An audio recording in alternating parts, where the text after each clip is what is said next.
This is Don Quixote Doflamingo, one of the most accomplished antagonists in all of One Piece, who built an underground empire that made even the world government bend their knee to him. He was untouchable, which is why it was very surprising when he did indeed get touched. This is the rise and fall of one of the greatest empires in this world, helmed by a man who is an icon of One Piece, to the point where if you've never seen or read the series before, you've still probably seen him at some point. That's just how much Doflamingo has been elevated to a cultural icon. So what I want to know is, how did Oda manage to achieve this, and how does Doflamingo compare to other brilliantly written One Piece villains? Because we're on a mission to rank every major antagonist in the most comprehensive and exhaustive way possible, video by video, this time featuring the heavenly demon himself, Doflamingo. Also, this video is sponsored by World of Tanks, the free-to-play armored warfare extravaganza where history meets action, available on PC. Question: are you 251? Well, I'm not, but this is. The Sperrpanzer RU-251 is a German Tier 9 light tank and one of over 800 tanks available, including a wide range of light, medium, heavy, artillery, and tank destroyers. That last one, they're sounding pretty OP in a game that uses exclusively tanks. The tanks themselves are wonderfully historically accurate with incredibly detailed models, and you're able to do tank battle in over 40 colossal arenas. Whether you're a novice or a pro, you can jump into the game for free and experience the same thrill of sheer tankery that a global community of over 100 million players are currently enjoying. So you can and should download World of Tanks through my link in the description, and if you're a new player, you can use the invite code COMBAT to get 7 days of premium access, 250,000 credits, the premium tank Cromwell B, and 3 rental tanks for 10 battles each. Or if you're a returning player, you'll get 3 days of premium access, the 2D style bargain camouflage, 7 days of rental Premium Tank Centurion Mk 5-1, or 100,000 credit compensation if you already have this tank in your garage. Truly marvelous. So do that thing, but for now it's back to you, me. And I'd like to start with Doflamingo's strongest feature as an antagonist in my opinion, which is his compelling persona. What makes Doflamingo immediately stand out is that he does not that, and that his appearances were used so sparingly for the vast majority of the series. Doflamingo was first introduced in chapter 233, attending a meeting to, rather ironically, discuss Crocodile's replacement, which is funny because Doflamingo would go on to essentially become the post-time skip Crocodile and thus his replacement. So thinking about it, he was the right person to be at that meeting. But Doflamingo strolled confidently into the story, swinging a thick with so many seas bounty of 340 million berries. And after this grand introduction, he took a year and a half off, reappearing in chapter 303, where after Skypiea, we discover that Doflamingo was the man backing Bellamy, and that he had a rather sinister plan for some sort of vaguely defined new age. Lots of words there, lots of work there. So much so that Doflamingo then took a 5-year hiatus after this. His next appearance was frustratingly almost exactly 200 chapters later, in 504, when it was revealed that he was the owner of the human auction house on Sabadi, and that maybe, just maybe, we should be paying attention to all of these smiley faces that we keep seeing pop up all over the One Piece world, because they all seem to lead back to Doflamingo. All of a sudden, 6 years into this journey, we were starting to seriously build some momentum behind this curiosity snowball. I also love this scene in the anime because Doflamingo is just chilling on a prototype Dressrosa, which is this humble little beach, and they've got him in a cheap motel chair. But when the actual Dressrosa comes around, Doflamingo's living situation has been upgraded to a mansion and a mega couch. But for now, in 2009, Doflamingo participated in the Paramount War, and he had some highlights but remained a tantalizingly unexplored combatant. And it wouldn't be until 3 years after that, in chapter 682 titled Puppet Master, where it becomes clear that finally, literally a decade after he was first introduced, that it was time to explore Doflamingo. In terms of build-up, Doflamingo got more seed time than the vast majority of manga series have to publish their entire story. And even compared to other great One Piece villains, let's say Crocodile. Crocodile had about 30 chapters of sweet mystery before we got to tackle him, so that's a little over half a year of publishing time back then, whereas Doflamingo had 20 times that amount of time to seed his presence within the One Piece world, which was done masterfully by Oda. Even though across 10 years he rarely appeared, you could still feel his presence in the world and you knew that he was a big deal. The mystery aspect of Doflamingo is unmatched by any One Piece antagonist. You could maybe make an argument for the 5 Elder Stars or Imu, but nobody has been as immediately gripping as Doflamingo. And after all that time, Doflamingo had the audacity to live up to the hype. From the moment the Dressrosa arc began until this very day, Doflamingo has never ranked outside the top 20 of an officially conducted character popularity poll. And to put that into some perspective, there's over 1,000 characters in One Piece who are eligible for such polls. So for Doflamingo to remain so consistently within that top 2%, it means that even though though he does very bad things, he's doing those bad things very rightly. And one of those right things is being a villain with an understandable motivation. Don't confuse understandable with empathetic. I understand why Doflamingo is the way he is, because he was raised as a world noble. He was indoctrinated to the point where it became ingrained into his life's philosophy. I understand that, but I don't empathize with it, and I don't need to. All I need to know is that every action he takes is performed with the core belief that he is a superior being above those that he's forced to congregate with. Which is why I can also forgive a lot of Doflamingo's poor decision making during the Dressrosa arc, because that's just who he is. Someone with such an ingrained superiority complex is not going to plan for an event where his schemes are thwarted, because the idea of that happening never even enters his mind, which makes him fascinating because he's so smart and so dumb at the same time. An example that I like to point out is that time when Doflamingo tried to kill Fujitora. He attacks the Marine Admiral and says, "Hee, I could have sworn I just heard you say, 'Get rid of me right now while you have the chance, Doflamingo.'" And the arrogance on his face to think that he could take on a Marine Admiral and that even if he could, he'd be able to get away with it. But here's the thing, right? Doflamingo, he thinks he's being smart. He thinks he's reading Fujitora's subtle intent and then decides to get in with the first strike. And whilst those are the general, obviously portrayed vibes of Fujitora, what this Marine Admiral is doing is playing a game of political chess, whilst Doflamingo is at the child's table playing fictional pirate checkers. Doflamingo is a man of above average intelligence who thinks he's a genius, and that's why his plan works for me. In case you don't remember, Doflamingo's ultimate goal was something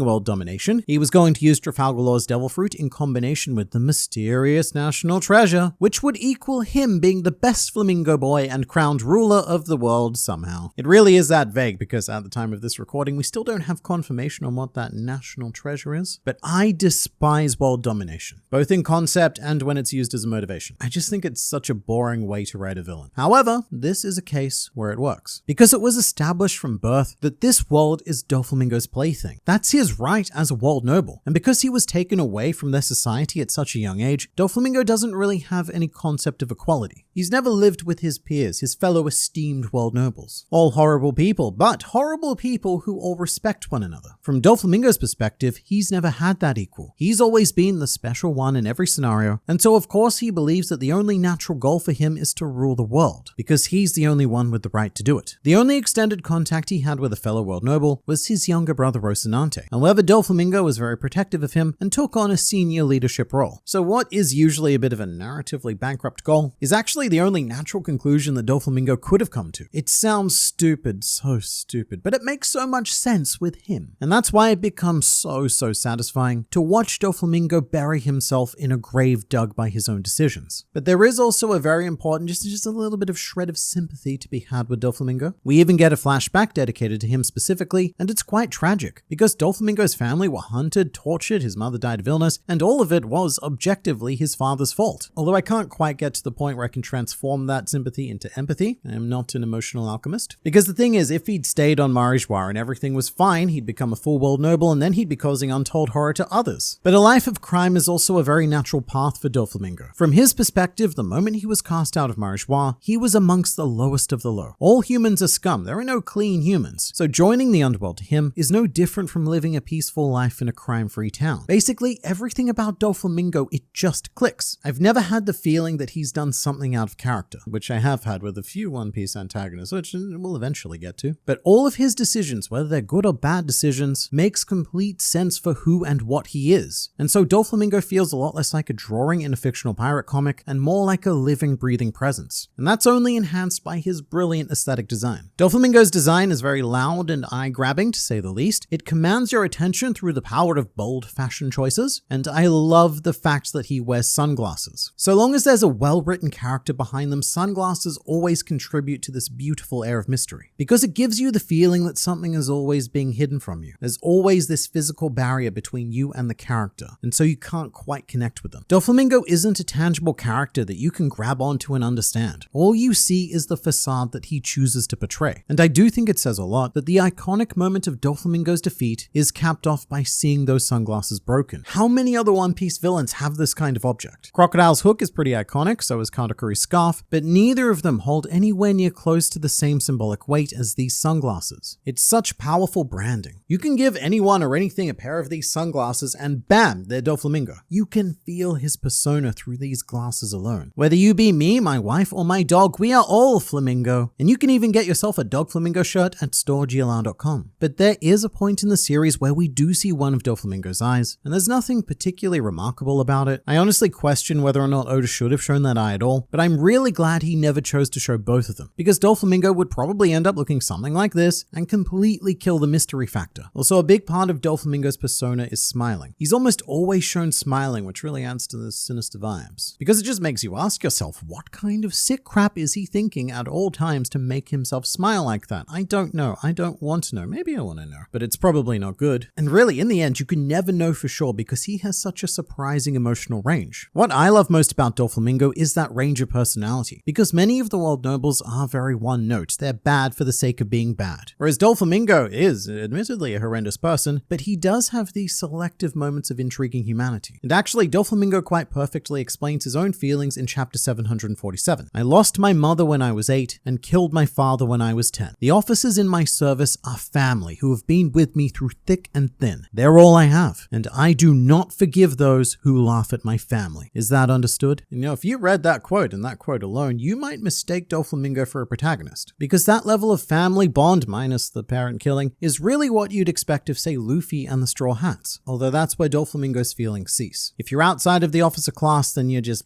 more human trash to him. But the fact that a villain of Doflamingo's scale is even allowed to have emotions on a similar level to how Luffy feels about his crew is endlessly fascinating and creates a lot of compelling dynamics. For example, on Punk Hazard, Doflamingo is quite saddened when he has to ask Monet to die for him. It's an intriguing clash of that world noble ideology versus the human connections he's built. Doflamingo formed a real, genuine bond with Monet, but because of his world noble heritage, he still has to see her as disposable. And it leads to this amazing scene where Doflamingo admits he made a mistake. He says, "I've misread the situation. I've done a terrible thing to you all." And then he has to ask Monet to give her life to fix it. And she's more than willing to do it. In fact, she predicted that Doflamingo would ask this. That kind of antagonist crew bond is so rare. And sadly, even going forward in One Piece, we almost never see it. But in a series with such a heavy focus on friendship and found family, I love seeing a villain who is carried by his crew, nay his family, in the same way that Luffy is carried by the Straw Hats. Overall, I think you'd be hard-pressed to find a more compelling antagonist than Doflamingo. Every time he's on page or on screen, he completely steals the show. And really, when I think of the Dressrosa arc, I think of Doflamingo. So much happened during that arc, but it's all characterized under him. So he receives full marks for compelling persona and understandable motivation, but what we need to look at next is threat level. And this one's very simple. If the main villain doesn't pose some kind of threat, then what is even the point of having them? And Doflamingo is timed to perfection in One Piece because he's Luffy's first big challenge in the post-time skip era, much like how Crocodile was Luffy's first big challenge in the pre-time skip era. And when it came down to it, anything Luffy could throw, Doflamingo could take. Doflamingo strolled into this conflict with all 3 types of haki, including the very special Some Conquerors haki, as well as an awakened devil fruit. And I want to make this clear, not even Gear 4th Luffy could beat him. Luffy was unable to put down Doflamingo before his time in the form was up, and it was the citizens of Dressrosa that collectively bought Luffy the time to finish him. But honestly, power is the least threatening aspect of Doflamingo. I've brought him up a lot in this video, but these 2 villains are just so narratively linked, and my point is that Crocodile's plan was to take over Alabasta, which was thwarted, but Doflamingo feels threatening because he shows you what would have happened if that plan succeeded. Not only was Doflamingo able to enslave an entire country, but he was able to convince them to be happy about it. Doflamingo's true threat is terrifying because, like all good horror, it largely remains unseen and left to the imagination. His whole empire is relegated to the underworld, which orchestrates his activities on Dressrosa, making it appear to be a lovely, happy country, but with a series of twisted secrets that gradually get revealed one by one, each more horrific than the last. I don't know why I said horrific. Horrific. Also, one thing that Doflamingo did that really makes him stand apart from other villains was exert control over the world government. And I struggle to think of anyone else who has ever been able to invoke this kind of power, but Doflamingo, the absolute mad lad, was able to blackmail the world government. What he ordered them to do, they did. And we're talking about the same world government led by the 5 Elder Stars and Emu. For a time, they were obeying Doflamingo's orders. Again, no wonder he thought that he was entitled to rule the world. He had the world's undisputed greatest power working for him. Admittedly, it was very restricted powers. Doflamingo couldn't really ask for anything too unreasonable, but this is the sort of power that not even Emperors of the Sea have been able to access. Now, what I will say is that Doflamingo, after, lubing himself up and ottering himself into these positions, he kind of screws himself over. On the one side, he's goaded the greatest military might fight on the planet, and on the other, he's doing business with Emperor of the Sea Kaido. And by business, I mean that Doflamingo is terrified of Kaido and has essentially become his middleman. Doflamingo was punching well above his weight, and there is some acknowledgement of that to his credit, but his superiority complex, mate. It's so out of this world that even though Doflamingo knows he's outclassed, he believes, because of his world nobliness, that he's gonna be able to eventually outplay each and every one of them. So Doflamingo's threat is definitely high, but it's still a clear step below the world government, and probably any Emperor of the Sea despite his very unique situation. Now, quite possibly the most important criteria for a villain. Does Doflamingo have a satisfying payoff? I personally think so, because before Wano, Dressrosa used to take a lot of criticism because the arc took over 2 years to publish, but considering that Doflamingo had a decade of build-up behind him, I think that commanding the story for 2 years is very appropriate, because that's what he did. Luffy was the protagonist, but during Dressrosa, it was the Doflamingo show. And I don't know if any other villain has ever been able to sort of take that title off Luffy, at least in my opinion. Again, when I think of Dressrosa, I think of Doflamingo. And there's also a huge element of satisfaction in the final attack by having Luffy smack Doflamingo out of the sky, very symbolically dispelling his god complex and forcing the taste of bitter earth into his probably open mouth. He's also being beaten by a member of the D-Clan, the now established enemy of the gods, which we see juxtaposed with Law watching the final attack. And really, it all just comes together flawlessly for me. The only negative I'd say about Doflamingo's defeat is that, again in my opinion, the anime butchered it by turning Luffy's final punch into a minute-long filler struggle instead of the instant and unstoppable punishment from the heavens that Doflamingo received in the manga. But regardless, I'm not going to judge a manga character based on his anime adaptation. So Doflamingo gets a pretty amazing score for payoff as well, especially considering that this was the climax of a 12-year arc. And the best part is that after that, he begins a new arc. And so there's one more thing I want from a villain, and this is very One Piece specific criteria I have, because it's something that Eiichiro Oda is so phenomenal at, which is giving villains a fully rounded character arc, extending beyond their tenure as arc antagonists. What I love seeing is the villain learning and changing. That doesn't necessarily mean change for the better, but I want their downfall to inform their future actions and see a visible shift. And with Doflamingo, I think we definitely do see that. After Dressrosa, he gets carted away to Impel Down, and in chapter 906, he already displays quite a radical shift. Doflamingo assumes that an assassin has come to kill him in order to prevent him from sharing the information that he used to blackmail the world government. And in response to this brain thought, he says out loud, "Just let the secret out. Power has such a short shelf life. It goes bad very quickly." This is Doflamingo coming to terms with the fact that he's not the eternal special boy he thought he was. He no longer has this maniacal belief that everyone and everything belongs to him just because of who he is. After being removed from the power struggles of the world, Doflamingo has developed a new perspective, and I think he realizes just how ridiculous a lot of his efforts were. And 50 or so chapters later, we see him again in Impel Down reading a newspaper and cackling endlessly to himself about what's going on in the world. The world never gets old, does it? Things are just getting good now. As a result of his conflict with Luffy, Doflamingo has done the impossible and learned a bit of humility. After taking a step back, he realizes that there are no players in this game, only pieces. And now that he's out, he's just enjoying the game as a spectator, watching people fight and struggle for the power equivalent of milk. It's nice while you've got it, but it's gonna spoil quickly, unless you have long life milk, but even that doesn't last forever. If it did, they would call it forever milk. And that's not to say that Doflamingo is out of this series for good. If he ever did escape Impel Down, then I do think he'd compete again, but with a refreshed viewpoint. So this sounds weird to say about a flamingo cackling in striped pajamas, but he's matured, and I would love to see where that leads him if given the opportunity. As for his placement, to me, Doflamingo is another undeniable S-tier villain who has everything going for him. He's compelling, understandable, highly threatening, so satisfying to watch, and continues to have a character arc to this very day. So you let me know in the comments, where would you rank Doflamingo, and which One Piece villain would you like to see next? And thanks so much again to World of Tanks for sponsoring this video, and you can join the fun for free through my link in the description.